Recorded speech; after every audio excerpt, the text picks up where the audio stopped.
Hey, everybody, and welcome to the For Female Founders podcast series, where we're helping women in business learn to thrive, not just survive. I am your host, Sarah Bundy, and today my guest is Brooke Struck. He's the founder and CEO of Converge, where he helps client leadership teams to align around their biggest challenges and the differentiated advantages that they're going to use to solve them. His facilitation style focuses on asking great questions, providing the foundation to make great business decisions, and creating an atmosphere for everyone to participate meaningfully in those conversations. He teaches brands and executive leadership teams about the value and opportunity that is diversification in the workforce, especially within leadership teams, and especially inclusive of women, to drive more strategic and sustainable growth for businesses around the world. Brooke, welcome to the show. Thank you very much. Thanks for having me. It's a pleasure. Today, I'm excited because we're going to be talking about collective leadership and how inviting teams into big decisions drives strategic growth. So, Brooke, please tell us a little bit about your background and how you got into this, because I think you coined this idea of collective leadership. It's fascinating. You have a PhD that sort of led you to this. So please tell us a little bit more about you. Yeah, for sure. So my PhD is in philosophy, and specifically the philosophy of science. So for a long time, I spent my days thinking about methodologies and about what kinds of questions there are out there and different ways of answering them. During my PhD, I decided I didn't want to continue in academia. There were lots of kind of cultural reasons for that. The academic world just wasn't a good fit for me. And so after that, I got into innovation policy, and then, worked in the public sector for a little while, and then got into private sector consulting. And something that I've seen over and over again in my career is there's so much emphasis on executing projects well. They've got to be done on time. They've got to be done on budget to like high degree of quality, all these kinds of things. And yet, in spite of impeccable execution inside client teams from external vendors, these kinds of things, projects just way too often fail to deliver the impact that people are actually hoping for. Mm-hmm. And the reason for that is not that they weren't executed well enough. Like the difference between going from a 95 to a 97 on execution is not actually going to move the needle that much. It's that actually we're executing the wrong projects to begin with. There's so much emphasis on don't just stand there, do something. Like we have to, immediately jump into action. And we do that without thinking through what the problem is that we're actually looking to solve and whether the solution is actually well calibrated to that problem. So if there's one red thread that's run through my entire career, it's basically I just keep showing up in different places and asking, that's interesting, why are you doing it that way? And not getting good answers. And so continuing to kind of poke and prod there has moved me further and further upstream into ultimately arriving in strategy, because that's where we get to have those conversations of what are we actually looking to solve? What's worth doing before we get all excited and run off to the races and just start executing? Yeah, and I loved when we first met, because we were talking about the importance of asking why. Why are you doing it that way? Why are we doing it that way? Why are we doing this project? Why have we dedicated these resources to it? And what you have found in your years of running your business is that a lot of people actually don't have the answer to that. They haven't thought through the why. They just have gotten through the what and the how. So can you tell us a little bit more about that? And what is the challenge around that? And why do you think that is? Yeah. So ultimately, as I say, I think strategy conversations are where those whys get to be explored, or kind of that's the most natural space or container for that to happen. But the way that we do strategy in organizations is really not conducive to that. So first of all, most people do strategy on a cyclical basis. Like the number of people who come and knock at my door and say, Brooke, can you help us build strategy? And I say, why? And they say, because we had a 3-year strategy 2 years and 9 months ago. And, we have 3 more months before the strategy elapses. The impetus to do strategy because the old one is about to expire is not helpful. It doesn't actually push us into those conversations about what is worth achieving here. It tends to be very, very superficial conversations. We can go through an entire strategy process and never actually do any strategy whatsoever. We can stay at the level of these are our goals and our values. Here's a laundry list of stuff that we think would be good to work on. We should just plaster innovation all over our walls. And that's going to somehow magically lead to outcomes that we haven't very clearly defined. That kind of stuff happens really often. So both the timing of the way that strategy is done and people's experiences and expectations around strategy are not conducive to getting into these deeper conversations of like, what is it that's going on in our situation, either now or kind of foreseeably down the road, that is not okay? Like that is, for me, like that is the ultimate question to begin from. Why is just continuing down our current trajectory not an acceptable option? That's where we start to understand, like, well, we would rather be here instead. Why is it that we don't think that we're getting there? And what are some of the things that we could do that are more likely to put us onto that trajectory than to keep us on the one that we're on now? Thanks to CJ for sponsoring this episode of the For Female Founders podcast series and for supporting our mission to help, mentor, and elevate women in business. You make a really valid point about businesses focusing on a 3-year plan or a 5-year plan or even a 2-year plan. And it's interesting because if you think about how life actually works, it changes so quickly. You know, we've got new competitors entering the space all the time. You've got advancements in technology. You've got adjustments with AI. You've got new workforce coming in and new perspectives and new talent. And yet we're still regimented to this 3 to 5 year plan. And people don't review it very often. And maybe they'll review it on a quarterly basis, or, you know, they pull it back up when it's about to expire. And as a result, it could actually be detrimental to them falling behind to competition, to falling behind in consumer needs, desires, and how they want to change. Yeah. So how do you encourage businesses to tackle that? Because to me, it's a mindset and it's an organizational practice that's just kind of always been. Yeah. So how do you help companies overcome that? Yeah, so it's interesting that you talk about, you know, revisiting the strategy quarterly or things like this. Often when people are revisiting strategy, actually what they're doing in practice when they get granular about it is we're looking at whether we are tracking to our KPIs, whether we're making progress on our OKRs. We're not actually asking ourselves the question, like, are these still the relevant metrics to be paying attention to? And that ultimately is what strategy is about. Like making progress towards KPIs and OKRs, like that's project management. In a certain sense, there's a lot of planning and budgeting that goes into that, but there isn't like a revisiting of the question of like, what is our value proposition anyway? And how is that value proposition positioned relative to others out there in the market? Who are the kinds of consumers or clients that we have a disproportionate advantage to go and serve, because we can create so much more value for them than other people can out there in space in virtue of this unique set of capabilities that we have that others would find difficult to replicate. And is it still relevant in the world today when it was relevant 2 years ago? Is it even still relevant? Yeah, that's right. So looking at how our capabilities have evolved since the last time we asked the question, looking at how our competitor set has evolved, and also looking at how the needs and value drivers of the client base have evolved. Absolutely.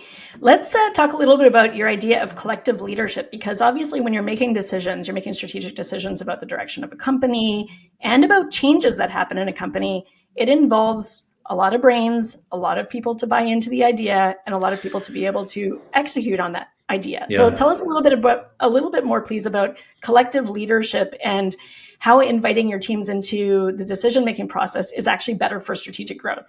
Yeah. So I want to hit pause on that for 1 second and talk about how we've arrived at where we are in kind of the world of strategy, because I think that'll really shine a light on this collective leadership aspect. So if we think about the practice of strategy as like really emerging in a corporate context in like the 1950s, and then, you know, the formation of like BCG, Bain, McKinsey as like really the main service providers for strategy advice. Like that was back in the 1950s that the practice started to get off the ground, and then those firms were formed in the 1960s and 1970s. The model at that time was like the way that you develop a strategy is you hire an external expert from one of these consulting firms, and they're going to come and, I'll be a little bit cynical here, they're going to descend from on high and tell you what it is that you need to do. And around the 80s, that started to shift. And what we saw is a change from like an external person building your strategy for you and then kind of like pushing it into the organization to more like strategic accompaniment. And this is where you see like the CEO and maybe 1 or 2 other people being kind of brought through this journey by their consultant. Like, we're going to take you for an offsite, or, we're going to lock you in your office and kind of put you through this experience. But it was still very focused on that individual, or a really small group of individuals at the top of the corporate pyramid who were setting strategy. And then they were basically responsible for turning around and selling that internally. Because, of course, lots of people inside the organization are responsible for implementing the strategy. And it's not just a matter of like being able to, chase after them quickly enough and wag your finger intensely enough to get them to do it. There are a lot of decisions that people lower down the hierarchy need to make, even at the front line. And this we see even more and more in service businesses. Like, when you're interacting with human beings, when you're interacting with people, the kind of degrees of freedom, the range of things you might do in interacting with a client is much, much higher compared to the way you might interact with a machine on a production line. So we need everyone inside the organization to become like much, much more aware of and kind of sensitized to what the strategy is. And so that's something that I'm seeing emerge now in the last decade or so, really, as we shift more and more towards service economies in North America and Western Europe. There are more of those kinds of human interactions, and therefore like more choices that need to be made throughout the entire hierarchy of the organization. And so we need everyone to have a level of fluency with the strategy that's much, much higher than perhaps we did a generation ago when there was more kind of manufacturing going on. So that's kind of the lead up to like why collective leadership. And the part that I've just talked about is like, why is it important in implementation to have everybody like aware of the strategy and like fluent in it to be able to implement on it. But there's another part of the story, which is also like the increasing pace of change within the market. So like the most important signals for strategy are the things that you hear back from your clients. And that's happening during marketing, during sales, during direct delivery, during customer service. Like, the folks at the front line of your organization are an invaluable source of insight into what the market is doing and how you can be updating your positioning to continue to have a competitive advantage. So that's the other part, like not just once the strategy is set, we need people to help implement it. It's even gathering the insights that are required to formulate a good strategy in the first place. Like, the market is moving fast enough now that we can't really expect that one person or a small handful of people will be able to see enough and make enough decisions to have the company evolve quickly enough to keep up with a market that moves at that pace. So when you're talking about collective leadership, you're not necessarily just talking about executive leadership teams. You're talking about inclusivity of the entire organization and organism, and all of the people that are in it from top to bottom and back. So that makes sense. And actually, it's interesting thinking about the history of it too, because if you're looking at the 50s, 60s, 80s, there wasn't internet to expedite the process, to expedite competition, to expedite changes. There wasn't mobile, there wasn't social media, right? So those 3 to 5 year plans that we're talking about actually were very relevant back then because they didn't have the same type of speed and insights. They could stick to the plan for 3 to 5 years. Now we're in a very different time, right? We're at a different time. We have different challenges that we're up against. The speed is different. And what we're exposed to has shifted. There's an interesting response to that I hear often, which is like, well, the world moves so fast, there's no value to strategy anymore. Like, do you agree with that? I don't. And there's an old saying that I think is really applicable here, which is like, plans may be useless, but planning is invaluable. Like, it's not about, when you're putting together like risk and contingency plans, for instance, it's not about necessarily making the right guess about which risk is going to materialize.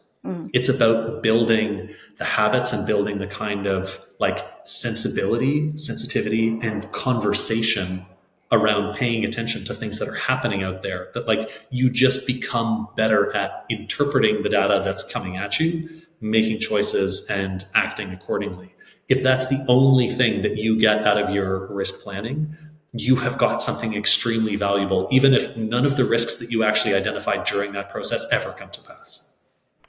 Well, it's interesting because, to your point, we need to find a new balance. I think you can't move forward in business without a plan or planning, but you can't be so married to your plan for such a long period of time that you become extinct. Yeah.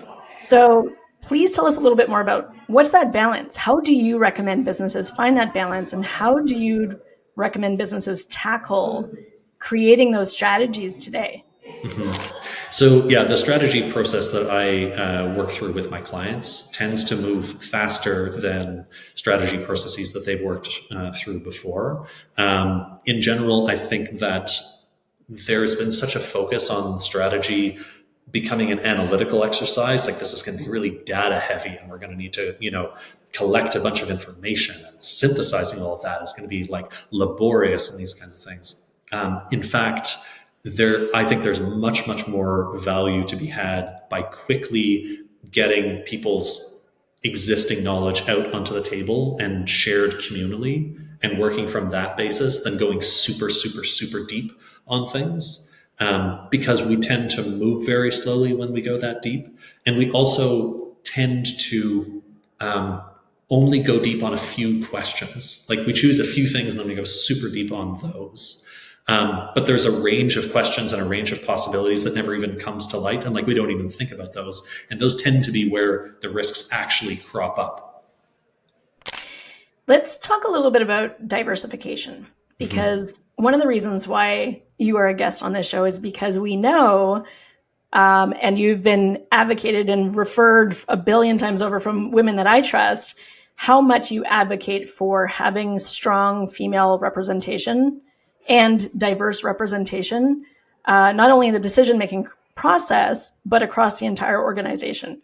So can you tell us a little bit about why you are so pro-diversification, pro-feminine leadership, and what it is that you teach and how you kind of overcome those gaps with companies?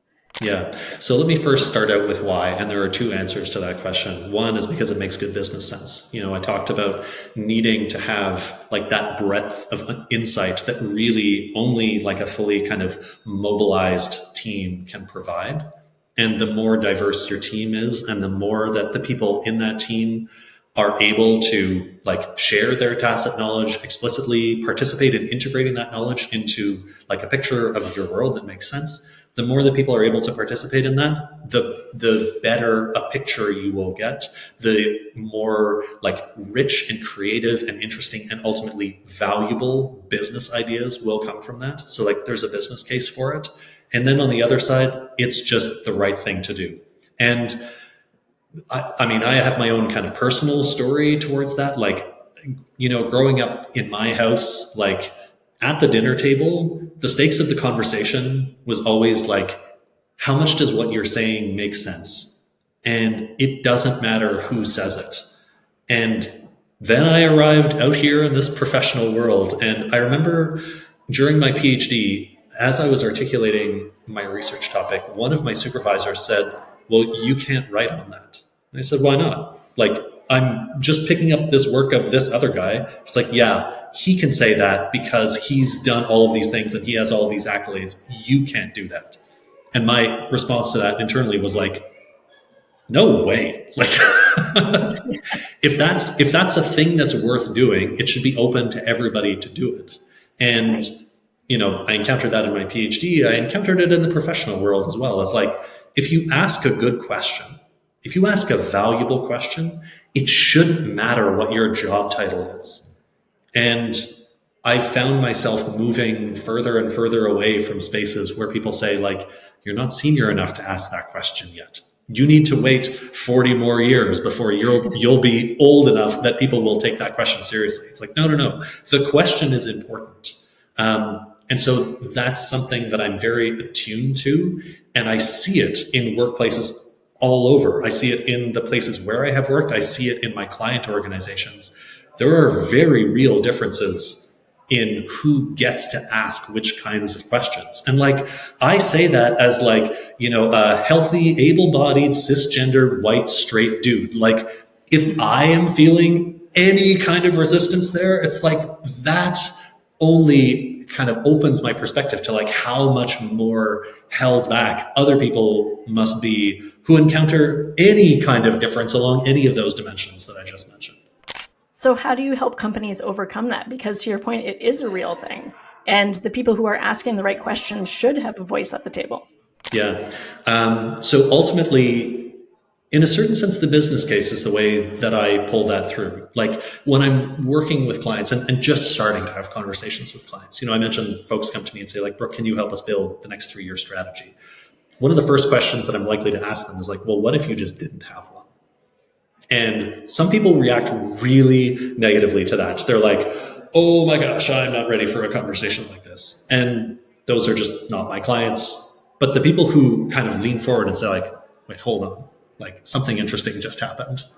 Those people, like if we start to dig and say like, well, okay, if you didn't have a 3-year strategy, like the board might be upset. Okay, well, what would they be upset about? Well, there are these risks that they're worried about. There are these opportunities that really excite them. Okay, so what you're looking to do is mitigate these risks and get some chance at like leaning into these opportunities. What else? Well, our team might be uncoordinated. Okay, well, what if that happened? Well, costs of delivery might go up and, like all of these different things might happen in our business. Okay, so what you're looking for is maintaining a certain level of quality to deliver to your clients and coordination, turnover, all of those things. Those are the outcomes you actually care about.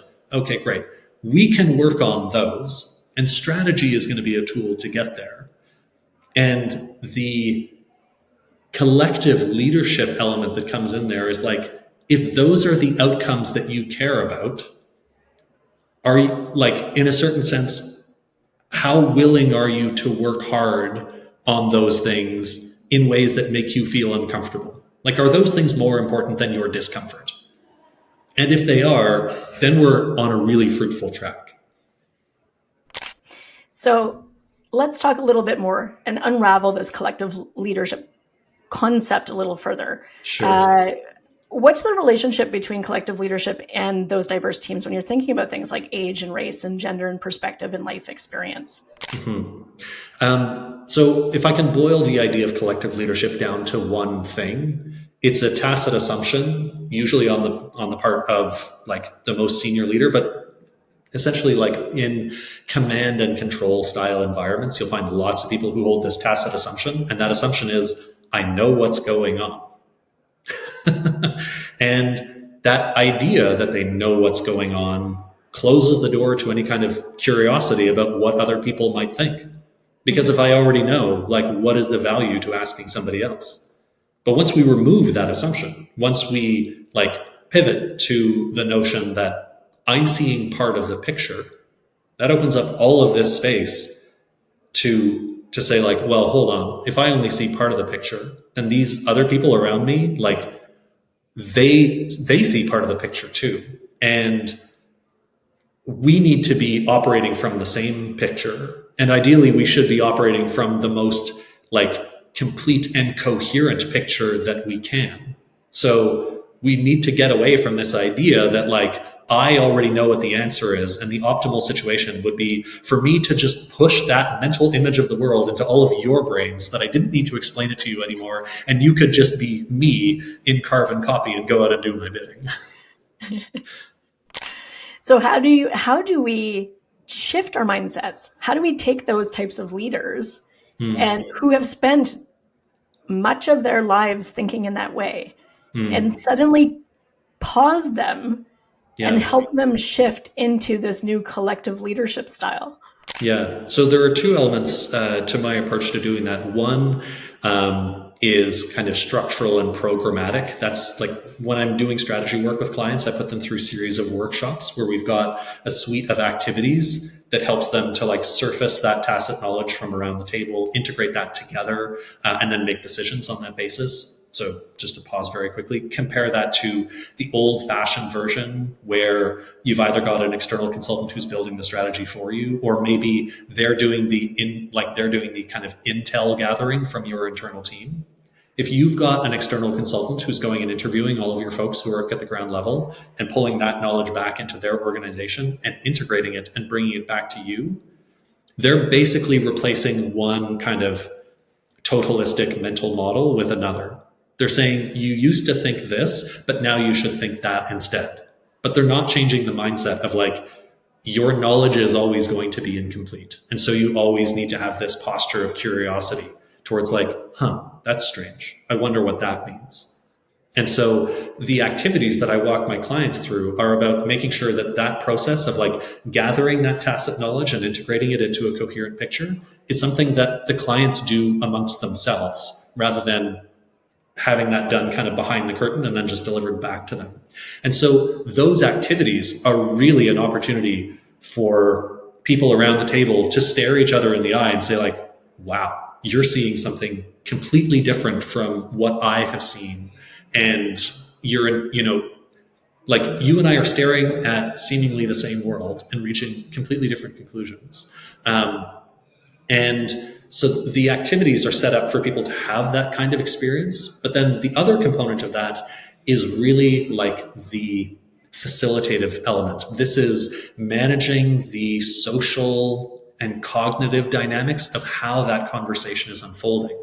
Because that's really destabilizing to have, a worldview that you take to be very like fixed and correct, all of a sudden confronted with a bunch of different worldviews held by people that you respect. And all of a sudden you recognize like, wait a second, we are seeing completely different things. And now we're at this kind of like moment of crisis where we don't know how to integrate these things. So helping people to feel okay along that journey is a big part of it as well.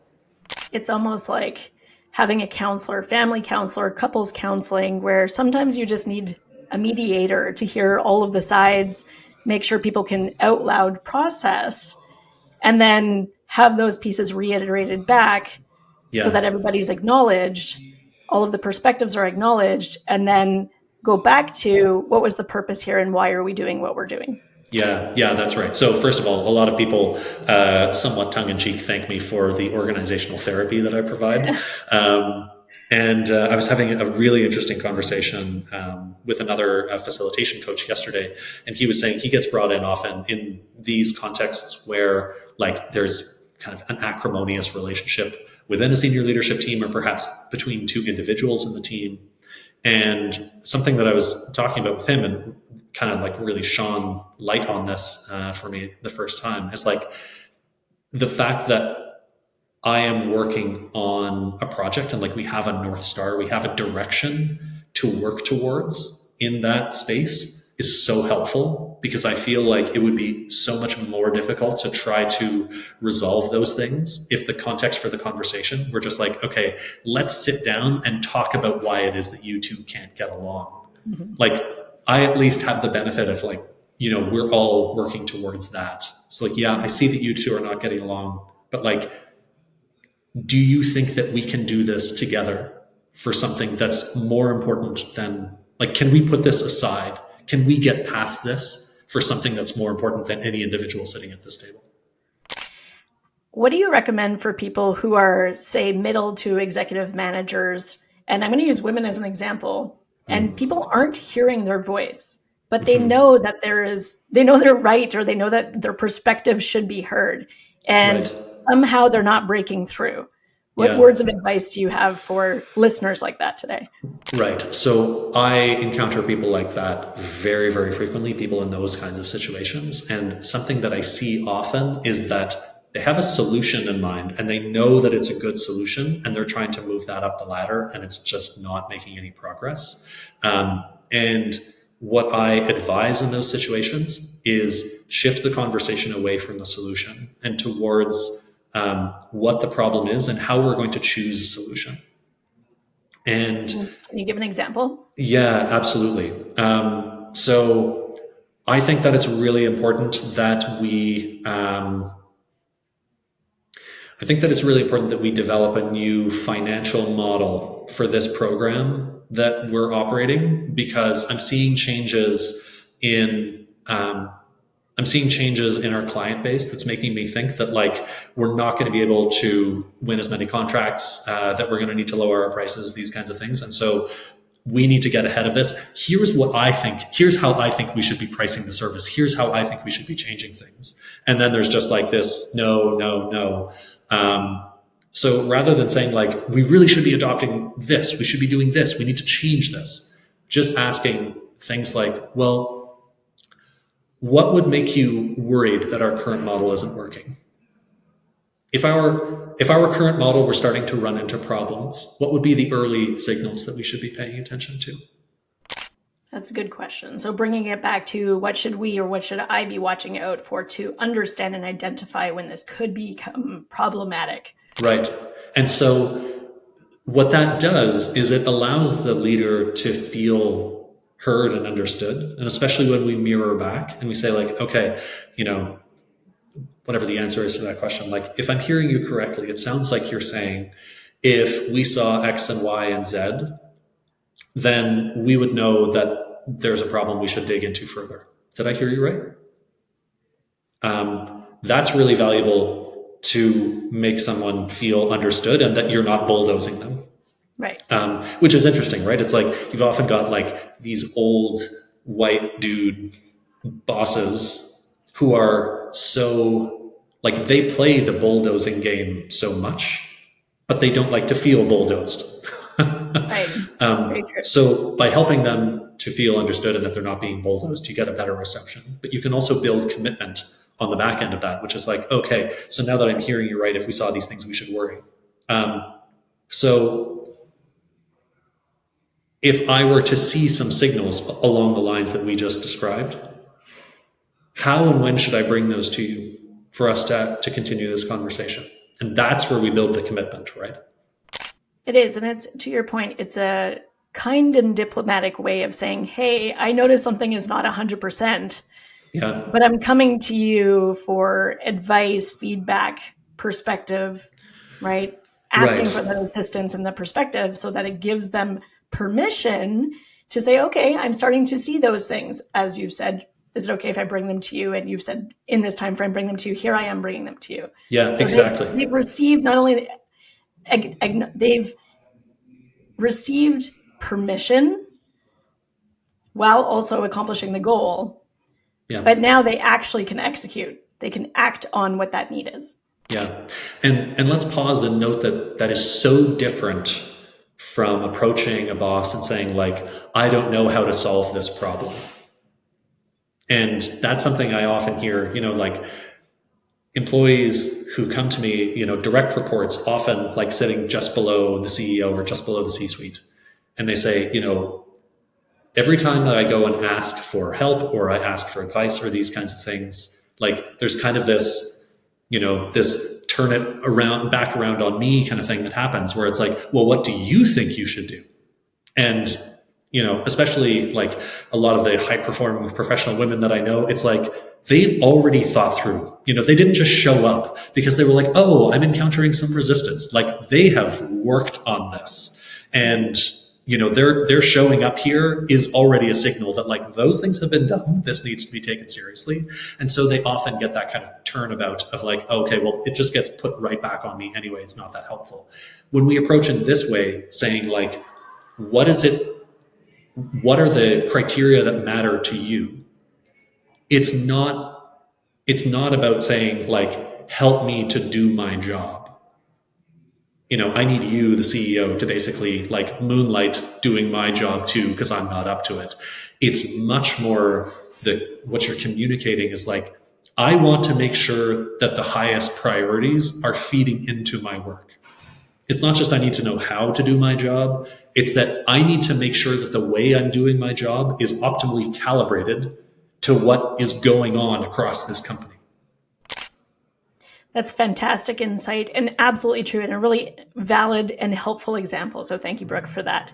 For sure. We are sadly out of time. I feel like I could talk to you all day long and maybe we need to schedule another time to do some more podcasting with you because you come with very valuable insights and perspective. And I think it's so helpful having somebody who can speak to both sides and understand both sides and create actionable examples, education, training, learning, shifting, and mindsets for men who are working with women, high performance women who need to let them come in so they can run better companies. Yeah. And women who are hitting glass ceilings, not knowing how to communicate in the right way. Yeah. So I think it's wonderful that we have a little bit of a sneak peek of how we can sort of accomplish and overcome those things. For today's podcast, final words of advice, at least for this particular show. If you're a leader running an organization, what words of advice do you have for them? And if you're a high performance woman in an organization, what words of advice do you have for them for closing? Right. So for a high performance leader, ditch the idea that you know what's going on and get curious about, like, anytime someone tells you something that makes you feel uncomfortable or makes you feel like, that sounds crazy, get curious about that thing. Like, the people around me are very reasonable. If someone says something that sounds that off to me, and it's a reasonable person who's saying that, there must be something that I haven't understood. So that is my advice for people who are leading organizations who want to become more inclusive and get the business benefits that come from that. For women who are looking to break through those glass ceilings, sadly, a lot of what I described in that example before is kind of doing emotional labor for people who are not like managing their own emotions, right? Like, it sucks to say, but this is just more emotional labor that falls to the people who are constantly called on to do it, right? But when we recognize that, like, people's feelings are a major inhibitor of them making decisions we need them to make, we can be much more tactical in understanding their perspective. Chris Voss has this great expression, tactical empathy. Like, we can deploy tactical empathy really effectively to understand what will move the needle for somebody and what will actually get them to yes. And then it's just a matter of coming back with the thing that they have asked us for and given us permission to bring forward to them to get to the conversation that we want to have. And I think you combine those two things, and on either side, people are just trying to do a good job. They're trying to solve problems. They're trying to work together. They're trying to build something great. Yeah. So we thank you, Brooke, for your time today. Thank you for your perspective and your insights. What's the best way for people to contact you if they wish to reach out? People can find me on LinkedIn, Brooke Struck, or you can find me at www.convergehere.com. Thank you, Brooke. Appreciate having you today. I'll catch you guys soon. Sounds great. Thanks for listening to the 4 Female Founders podcast series. If you enjoyed this episode, please go ahead and hit subscribe, like, or comment below so we can continue to support women in business by helping them thrive, not just survive. We'll see you on the next show.